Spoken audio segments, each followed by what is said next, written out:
Good afternoon. Can you hear me? It's a pleasure to be here to talk about my favorite subject. Before we talk about AI, I want to give you a background about who we are and what we do. McCormick is a global leader, the largest flavor company in the world with over $5 billion sales. We have leading and iconic flavor brands in over 150 countries and territories.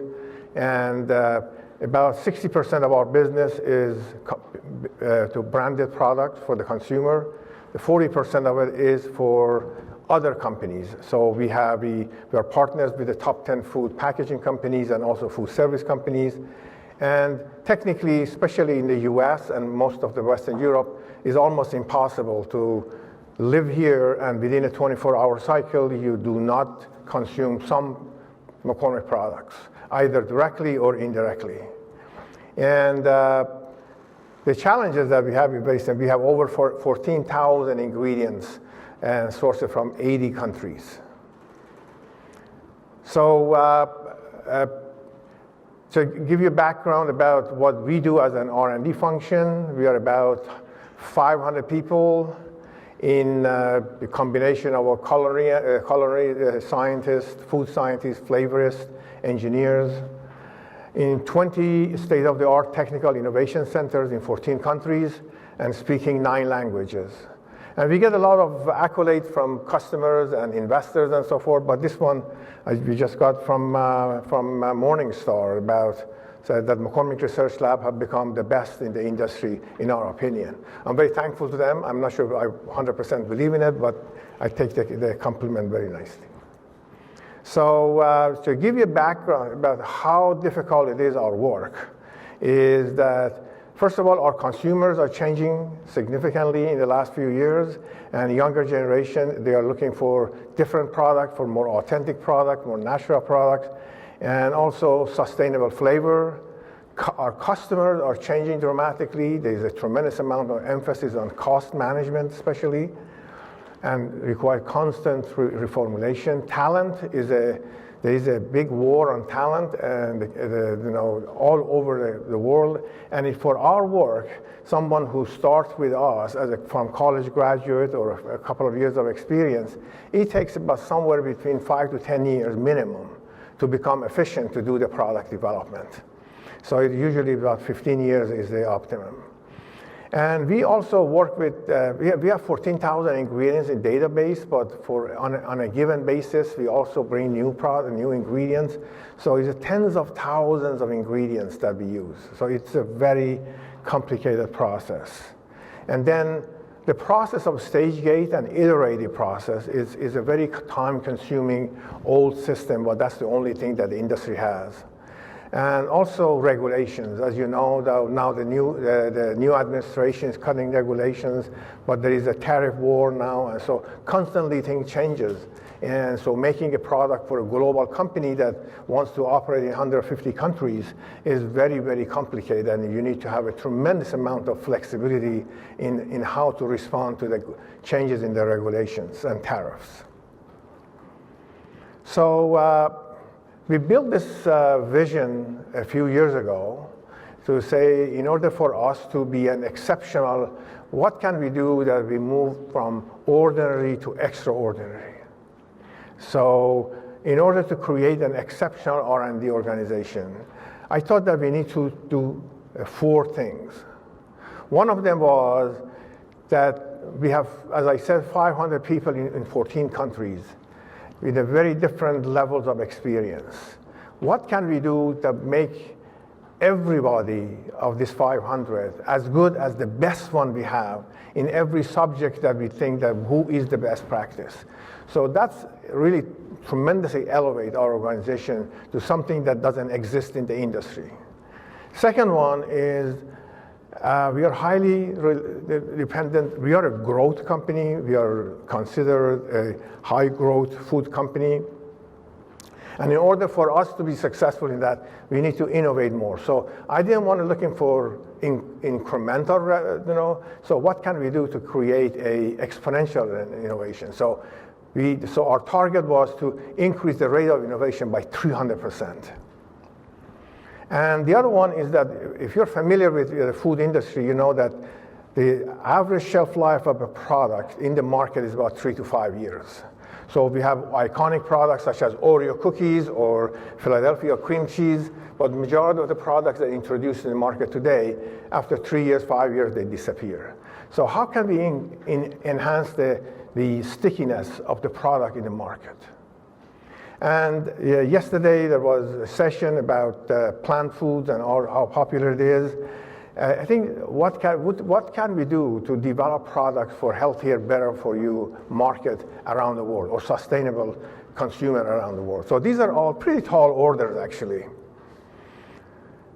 So while contemplating these things, I was driving home one day in December of 2012, and because I have these cars, we have Sirius, and they send us, the only station that I listen to is NPR, so I don't really use the Sirius in my car.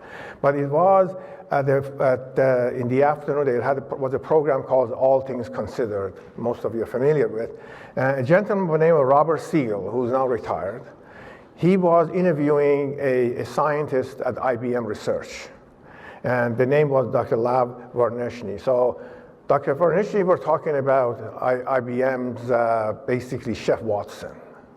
And I had materially to stop my car because the way I knew about Chef Watson, but the way that he explained it, I said maybe there is something there that I was looking for, always desperately looking for. And so I tried to connect with IBM Research, which is not that easy.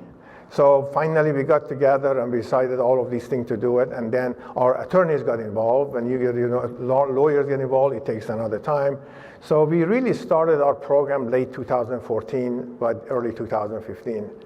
And for the last 4 or 5 years, we have put some of the best teams that we have from both companies together to develop this artificial intelligence.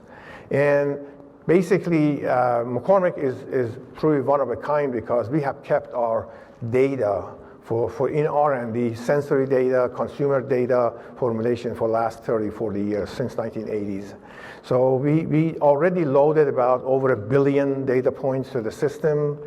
We have over 400,000 formulations is in the system, and also hundreds of millions of dollars of millions of data points of other info. For example, we have several million recipes that we have turned into a measurement that AI can appreciate and understand it, and chemistry, all the different aspects of food that we need to have.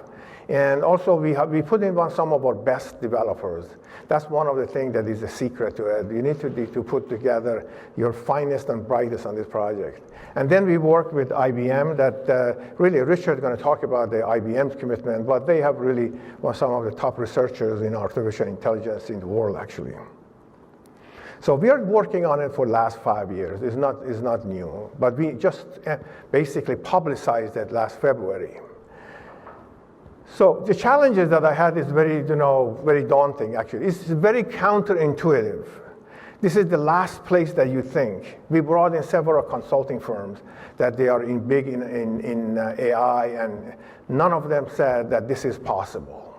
Because it's so counterintuitive that you develop a system that really do tasting and smelling and understand experience, because food is mostly about experience. When the way that is snowing outside and you're sitting in next fireplace, want to have an ice cream and all of these things, that experience, the computer doesn't understand any of them. So how can you create an intelligent platform?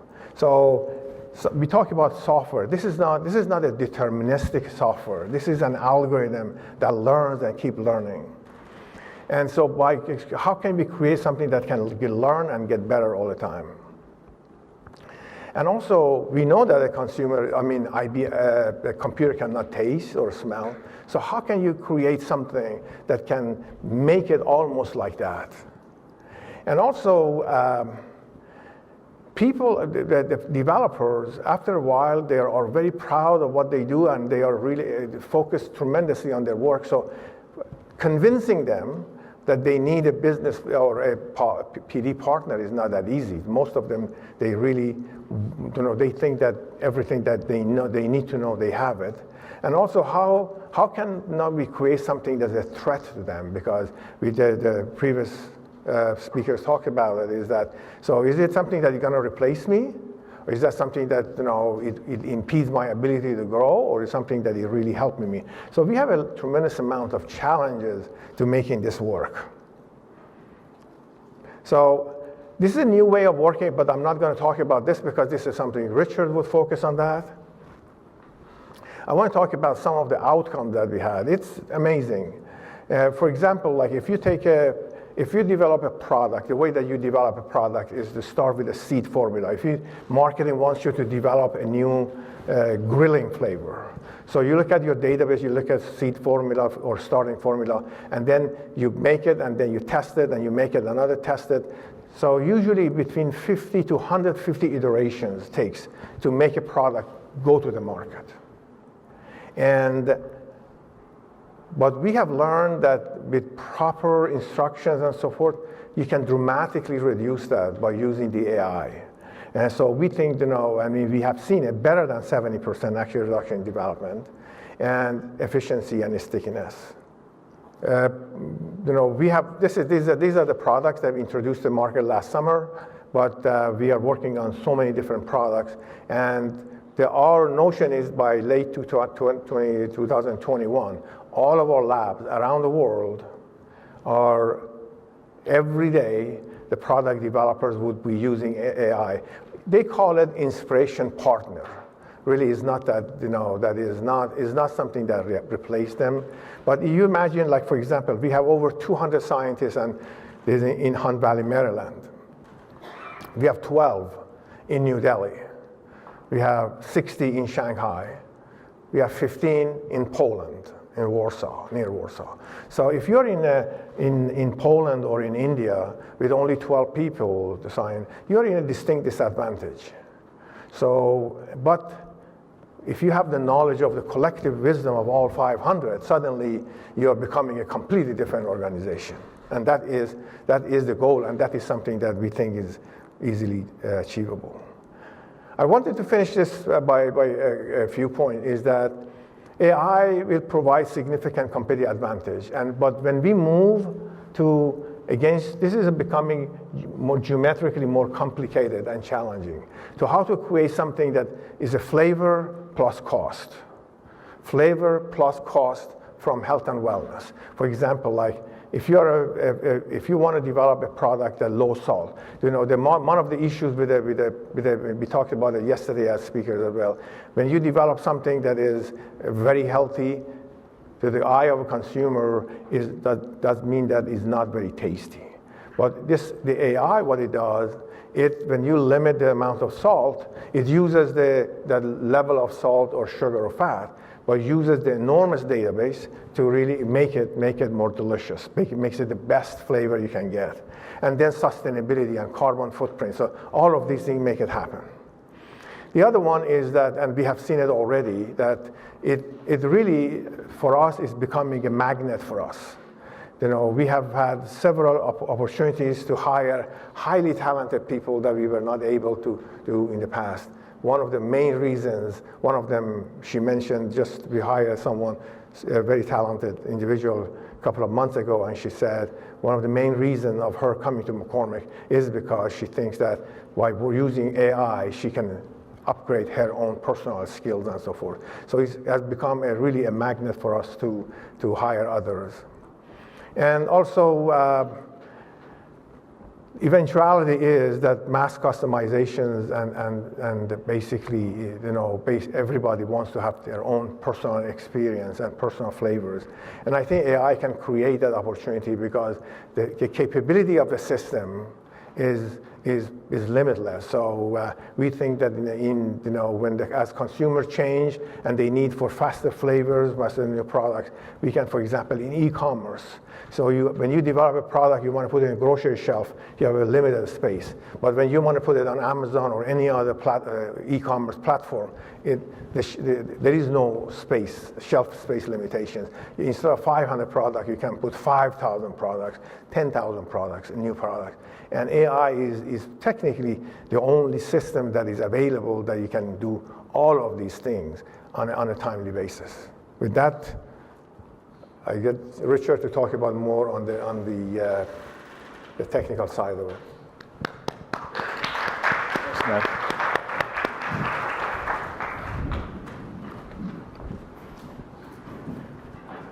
All right, good afternoon, everyone.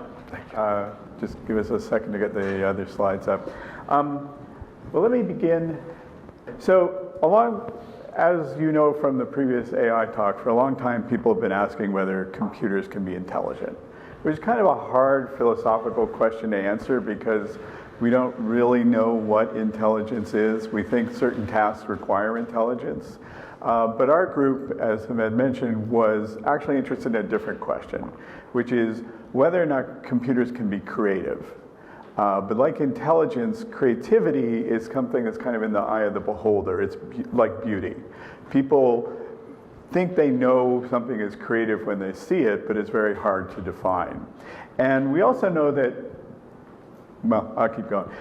We also know that people are not really familiar with being creative like Picasso or Jackson Pollock or famous artists, but everybody's a little creative in their own kitchen. Everybody tries, oh look, I got this, well why don't I try adding some of that, see how it tastes. And so we thought exploring food would be a good opportunity to try creativity in a way that people are more familiar with. It also turns out that cooking shows are very popular. And to win a cooking show, what do you have to do? Well, you have to go on the show, you have to create something interesting and creative that the judges actually like to eat. And that looks good and so on. So one of our first ideas was actually to create a robot that would go on Iron Chef and compete against Bobby Flay and the other Iron Chefs. But then we realized it would probably take us like 10 years just to get the robots who could cut up the carrots properly. So we thought, well, let's focus on actually coming up with the recipes. And so we actually had on the website for quite a while something called Chef Watson, and it would come up with recipes that you could give it some restrictions and things about what you're looking for, but it would use things like a flavor pairing hypothesis and a simple model of human olfaction to try to predict what would taste and smell good. We also had downloaded lots of recipes from the web, and so we knew what the typical combinations of goods are. Like people will put up lots of chicken soup recipes. But in this, it would find interesting combinations, things like adding leeks to a chocolate cake. It turns out that leeks and chocolate actually share some flavor compounds, and if you add a small amount of leek ground up to a chocolate cake, it actually gives it a rich, sort of full-bodied flavor. And most people have a sort of a cultural bias against putting anything from the onion family in a dessert. But the computer doesn't know that it's not supposed to have that kind of bias, and so we'll be very willing to do that. So after Chef Watson, we moved on to working with McCormick and focused on product composition. And it turns out this is actually an even more challenging problem than coming up with unique, good-tasting recipes. So it takes them about 10 years to fully train a flavorist or a product developer. That's after someone maybe has a degree in food science, and then they go maybe to the flavor school, and then they apprentice to a master, because there's a lot of things that need to be taken into account besides just whether or not it tastes good. Will it actually, if you're doing a coating for a potato chip, will it actually stick to the potato chip or will it fall off? You got to get the barbecue sauce needs to flow out nicely, but not too fast and not too slow. Also, companies like McCormick have created hundreds of thousands of formulas that they've tried And as they go through the process where they keep iterating to try to improve the flavor and the performance of a particular product over time, we get a lot of feedback that we can then, as I mentioned in the earlier talks, data is very critical to creating good results. And companies like McCormick has a lot of great data that they've saved over the years. The other thing is that they also have evaluations. So when they create a trial, they test it to see whether it's good enough, and if it's not, if they need to improve something, they go and create another version and another version and another version.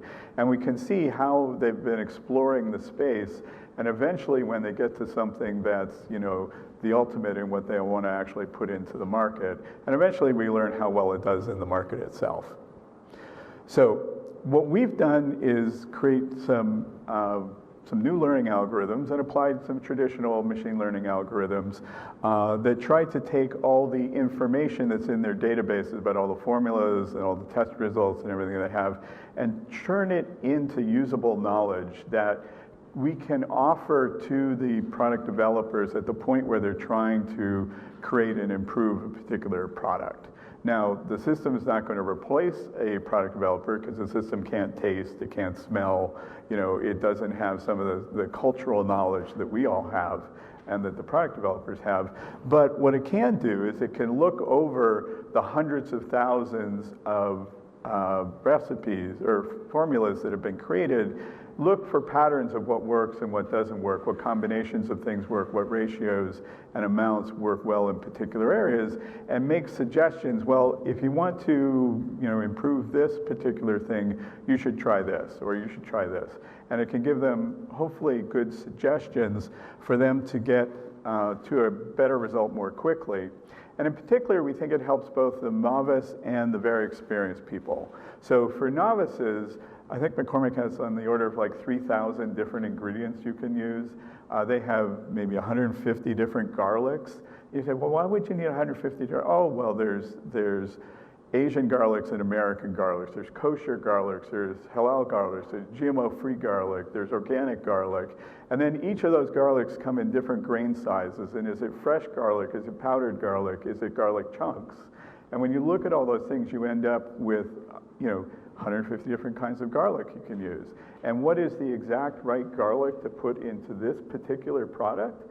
Well, it might actually be a combination of garlic. So if you're creating a barbecue seasoning, barbecue seasonings are viewed to be masculine, and so they need big chunks of garlic. But big chunks of garlic don't actually offer as much flavor as powdered garlic. So you may end up putting in big chunks of garlic as well as some powdered garlic to actually give you the taste as well as the appearance.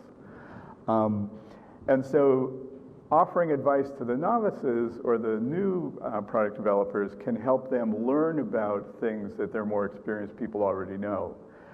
We also find that with the most experienced people, they tend to have success in the past with particular kinds of ingredients and combinations, and those tend to be their go-to things.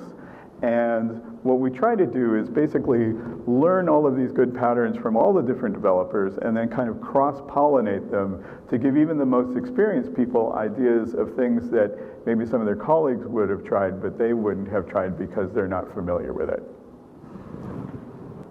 So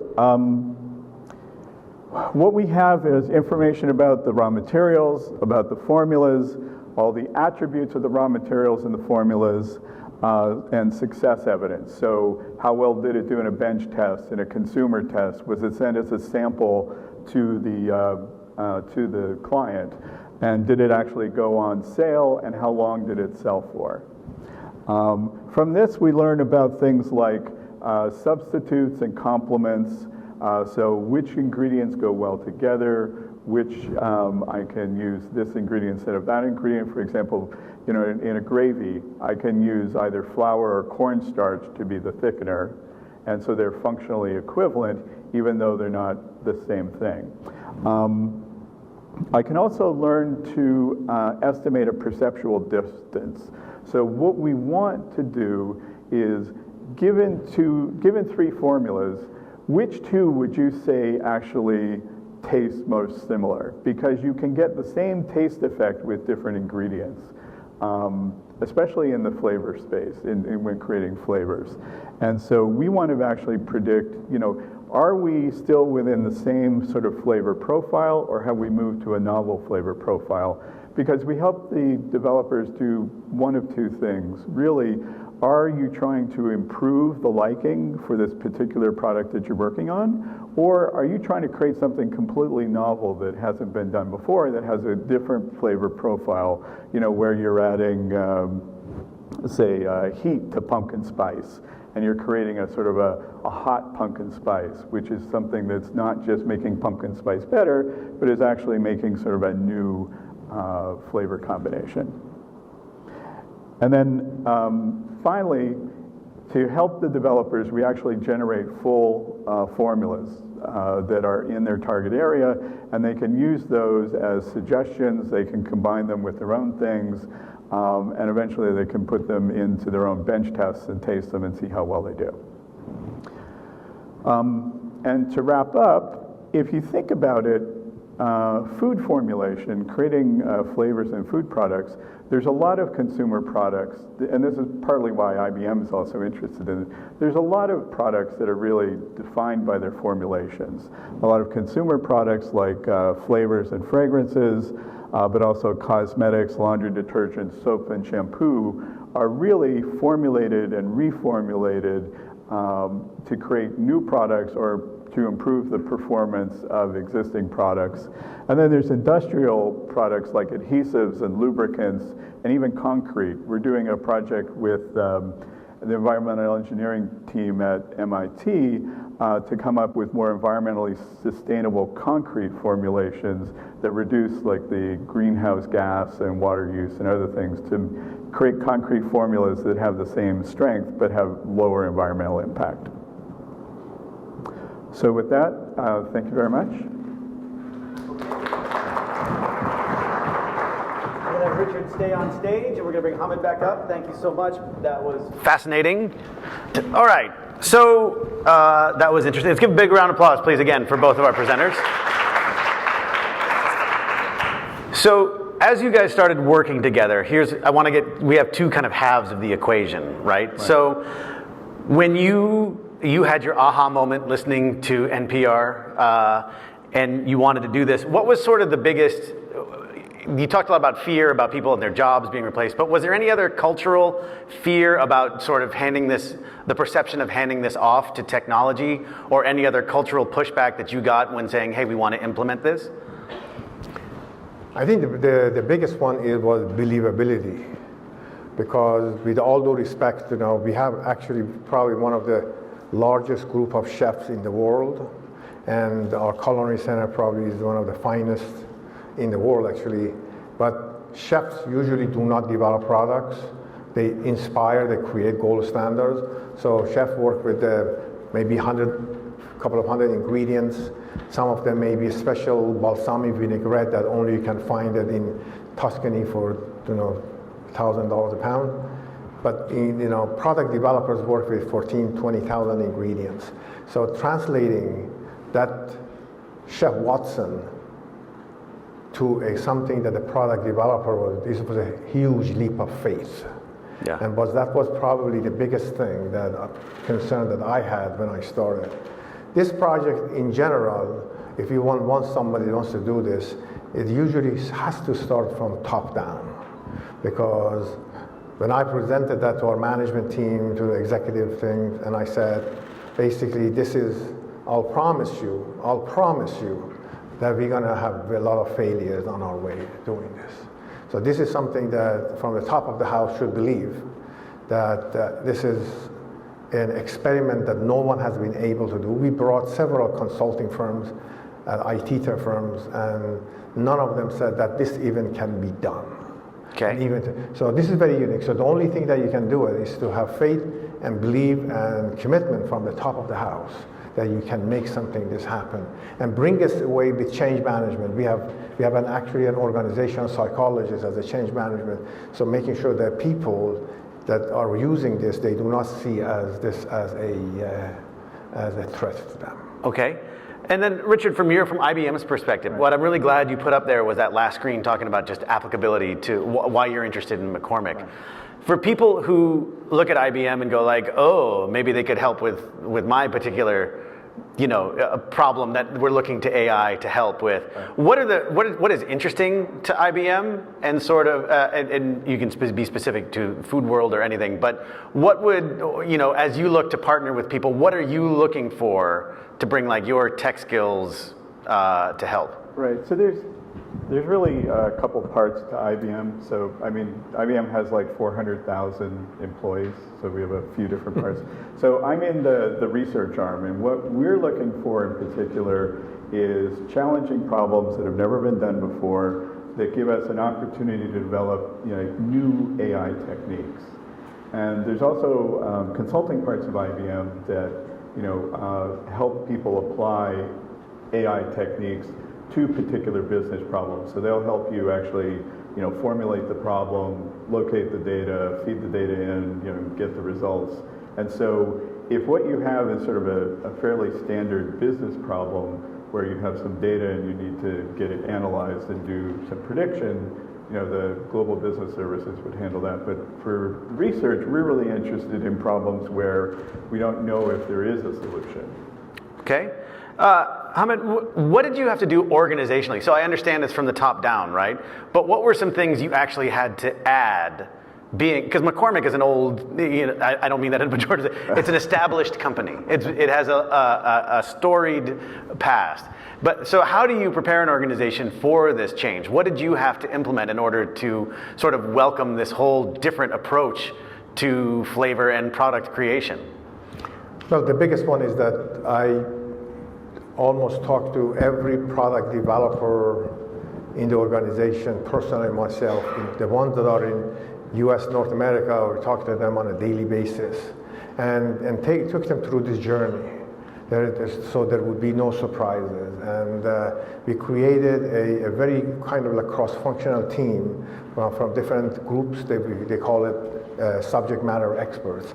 And they were really the people who took this to each lab and making sure that, so by getting them involved from day one, we really made a tremendous stride on not throwing something over the wall and something. So our team were developed, the people who will be the end users of this technology, they were involved from day one. So it was with them rather than, we develop in a corner and then bring it to them. We trusted them. I think that trust is probably one of the biggest elements in this. We trusted the organization that they would accept this, and the team and organization responded very positively to that notion that this is not to replace anybody. This is not something that we are working in hiding. This is working with them. So they themselves actually, we asked them, they call it inspiration partner. So to them, this is their inspiration partner. It's just like having another developer helping them to do their job better. So they love it, actually. Okay. Richard, from just sort of like a practical standpoint, Hamid was talking about the different labs all over the world. And do you have to change anything, your approach at all, as you go from geography to geography, given different tastes? Is there any, do you have to refine your approach? Is it like we have to tweak this when we go to Shanghai, I think is what it is, or Singapore, and then we have to tweak this when we go to Paris? Right. It's also not just the different locations, but the different kinds of products. So whether you're talking about seasonings or flavors or beverages or sauces and condiments, there's some subtle differences, and we're always learning to improve the approach and the algorithms as we expand to more geographies, but also more product lines. And so McCormick's biggest data set is really around the seasonings. And so the algorithms tend to do best around the seasonings because that's where the most data is. Mm-hmm. And then we have to use other techniques to try to deal with less data as we go to locations with fewer people or areas of products where they have less of a storied history. Okay. Yes? I must add something that That's very critical for those of you who are familiar with product development. And Richard alluded to that product developers, as time goes by, they become biased toward a series of ingredients. So if I'm going to use a cheese flavor, there are maybe hundreds of cheese flavors, but by experience I learned that there are a few cheese flavors that they are, first of all, a reliable source, has a good shelf life, and I have used them myself, and I can see that it's comfortable that they would work. So after a while, they call them pantry, basically. You would develop your own list of ingredients. So AI doesn't have that bias. And that has been one of the biggest things that developers love about it, because there are several thousand cheese flavors in the market. So instead of looking for those 5 and 10 that is in your pantry of 50, AI looks at it. So it really extends the innovation significantly beyond the boundaries of any product developer. And that's why they call it inspiration partner, because suddenly, instead of worrying about, do I have a right cheese flavor, AI has all the cheese flavors in the world there, and then can access that. Well, look, I want the leek and chocolate cake recipe. I'm like dying to figure out, okay, do I cook the leeks first? Do I chop them up? How finely do I? Is it a leek powder? Because that's like, I would never put those two things together, but that's fascinating. Yeah. And like something like I could try, right? Like, but I need to know a little bit more information before I just throw a bunch of leek stalks into the. The other thing we would do when we were doing the Chef Watson recipes, we were actually working with the Culinary Institute in New York, and we get the professional chefs to actually make it. So I'm sure if I cooked the chocolate leek cake recipe, it wouldn't be that good. But if you put it in the hands of a professional, it's going to taste much better. Okay, that's fair enough. Was there anything, and I'll open this to both of you. Was there anything? So you have the one skillet product that's already in the market. You can see right there. Was there any issue that came up that you're particularly proud of overcoming? That we were really looking for this, and it took a long time, and we were able to refine it, and it taught us a whole new thing. You know what I mean? You know what I'm getting at? Is there one thing that sticks out? I wouldn't talk about issue, but opportunities. Oh, sure. It's just, for example, we have several examples of it. One of them, very simple, is that when you develop a product, for example, you want a seasoning flavor for pizza. Pizza is a Mediterranean, basically, dish. So you look for the flavors that are from that region. But to AI, because AI has what they call it a creativity zone, because it's from 2 to 10 or 9. So when you put it on high creativity, it goes around and looks for. So then the AI suggests that we add cumin seed which is an Indian dish, which is very counterintuitive to put it on a pizza seasoning. But when the developer put it in, it really enhanced the flavor. So there's a tremendous amount of new things that we learn every day, because AI can see those that usually we cannot see, because we don't have is there over 1 billion data points, 400,000 formulations. No one has the capability of looking at all those data. AI has that, and every day we are adding more and more data to it. Yeah. So it's becoming an enormous amount, a capability that basically is just, they cannot afford, the product developers technically cannot afford not to use it on a daily basis. Richard, is there anything that you and your team did that you particularly like, oh wow, that was really cool? Yeah, so all the data we're dealing with are trade secrets. Sure. And so we don't actually want to get that data, because then we would be liable if they ever got out. Sure. And so the data we get to see is actually encoded data. So we don't actually know what it is. We know it's ingredient 147, but we don't know if that's garlic or paprika or whatever. And especially early on, we would analyze this data and send back, suggestions, and the developers would, decode it and then look at it. And we were always concerned that, we're going to be sending them something that's obviously garbage that they would look at and be, oh no, it's not working at all. But the fact that we would send it, they would decode it, and they'd look at it and say, oh yeah, this is kind of reasonable, was for us a big relief.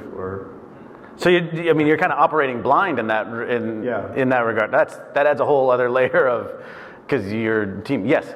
I just want to add one thing is that we actually are publishing a couple of papers together, and there is a business case study that goes to hundreds of business schools, because the way that these two companies work together is truly going to be a gold standard that other people will talk about it, because we put not only our best and brightest together, we trusted one another and worked on technically on a daily basis.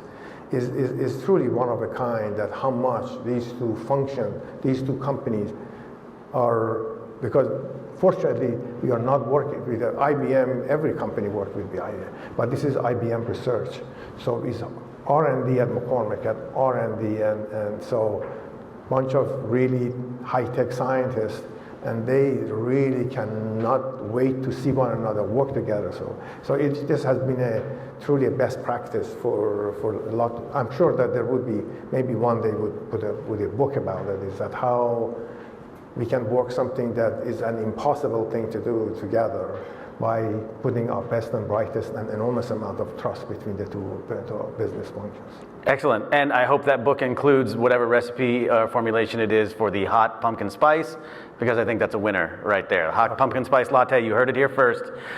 Please give a round of applause for our two guests. Thank you so much, gentlemen. I really appreciate it.